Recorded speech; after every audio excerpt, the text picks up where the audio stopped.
पश्चिम बंगाल के दौरे पर निकले भाजपा के राष्ट्रीय अध्यक्ष जेपी नड्डा के काफिले पर हमला हुआ।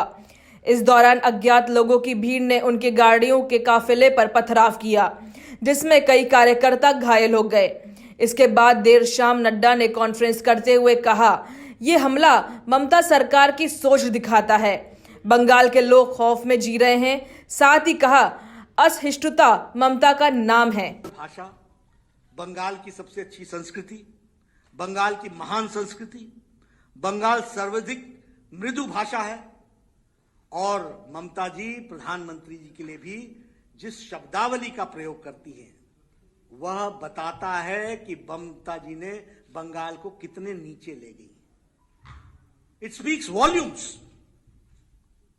और दुख होता है, बंगाल हम सबका है, बंगाल हमारा सोनमार बंगाल। बंगाल के लिए हम सब लोग गौरवान्वित होते रहे, देश गौरवान्वित करता रहा है।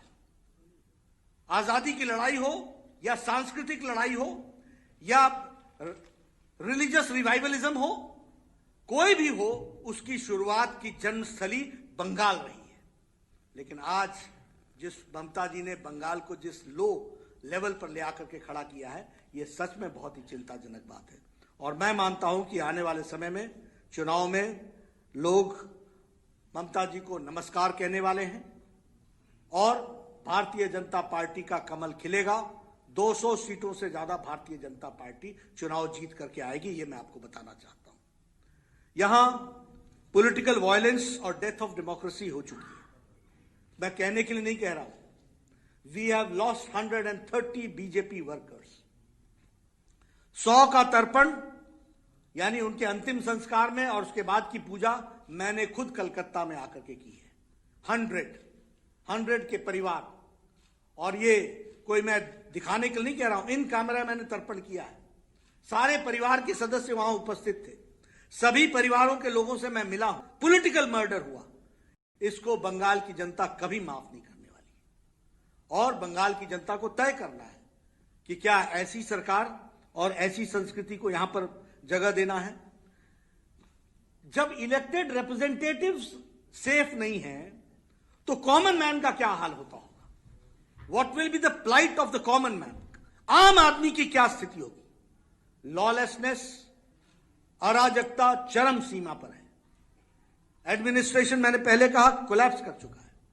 हमारे एमएलए देवेंद्र नाथ रे, बप्पी घोष, पूरन चंद्र दास, गौतम पात्र, सुदर्शन परमानिक, शेख लियाकत, गणेश रॉय, शंभारू बर्मन, दीपक मंडल, मनीष शुक्ला, ये सब पिछले 2 महीने में इनका मर्डर हुआ है। इन द पास्ट 2 मंथ्स मैंने सिर्फ आपके सामने 7-8 नाम गिनाए। ऐसी संख्या और श्रृंखला 130 की। ये बंगाल की सभ्यता और राजनीतिक सभ्यता का सूचक है क्या? ये ममता जी के राजनीतिक कार्य करने का तरीका है क्या? बंगाल की जनता को तय करना पड़ेगा।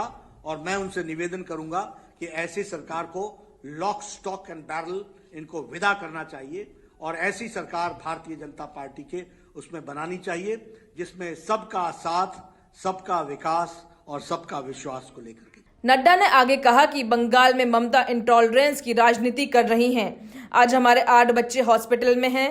वो बंगाल के बच्चे हैं जिनके ऊपर अटैक हुआ। मैं बुलेट प्रूफ गाड़ी की वजह से बच गया, लेकिन कैलाश और अनुपम हजरा घायल हो गए। अगर ममता सरकार को लगता है कि हम इन हमलों के कारण डर जाएंगे या रुक जाएंगे तो ये उनकी गलतफहमी है। घटना घटी है वह ममता जी के फ्रस्ट्रेशन की, बौखलाहट की कहानी है।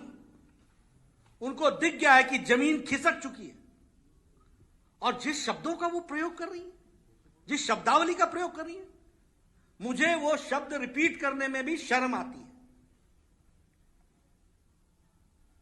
एक बंगाल के चीफ मिनिस्टर, उनको शायद मालूम नहीं है कि इस पद की गरिमा क्या होती है, इसकी गरिमा को कैसे संभाल के रखा जाता है। और ये बंगाल, जैसे मैंने कहा, कैसा बंगाल बनाना चाहते हो? ममता जी का बंगाल बनाना चाहते हो या रविंद्रनाथ टैगोर का बंगाल बनाना चाहते हो? श्री अरविंदो का बंगाल बनाना चाहते हो? श्यामा प्रसाद मुखर्जी का बंगाल बनाना चाहते हो? सुभाष चंद्र बोस का बंगाल बनाना चाहते हो? मैं आपके साथ बड़े स्पष्ट शब्दों में कहना चाहता हूं, भारतीय जनता पार्टी कमिटेड है। हम आने वाले समय में डबल इंजन की सरकार बनाएंगे।